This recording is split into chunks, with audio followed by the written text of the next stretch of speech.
On en vient au pari technologique de PSA Peugeot Citroën. À l'heure où les grandes marques misent généralement sur l'électrique, le constructeur français a dévoilé cet après-midi son projet de nouveau moteur, un hybride essence-air comprimé qui permettra de consommer moins de 3 litres au 100. Voici ce projet en avant-première. Luc Bazizin, Claire-Marie Denis. Pour sortir de la pollution et des moteurs bruyants, si Renault mise sur la voiture électrique, son concurrent Peugeot Citroën, lui, annonce une voiture utilisant de l'air. Le patron du groupe a lui-même présenté aujourd'hui ce prototype hybride fonctionnant à la fois avec un moteur à essence et un compresseur d'air. En fait, sous les sièges, cette bonbonne bleue se recharge d'air comprimé lorsque la voiture ralentit. Ensuite, un peu à l'image d'un ressort ou d'une pompe à vélo, la puissance dégagée par l'air lorsqu'il se détend entraîne les roues. Il faut donc régulièrement ralentir pour remplir la bonbonne, un système surtout efficace en ville.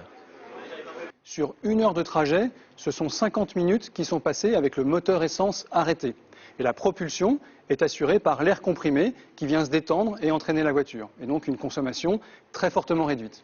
La consommation d'essence tomberait à 2,9 litres au 100 km contre une moyenne de 6 litres aujourd'hui pour une voiture classique. L'énergie stockée ne permet de rouler que quelques centaines de mètres, mais la recharge d'air comprimé prend 10 secondes à chaque fois que la voiture ralentit.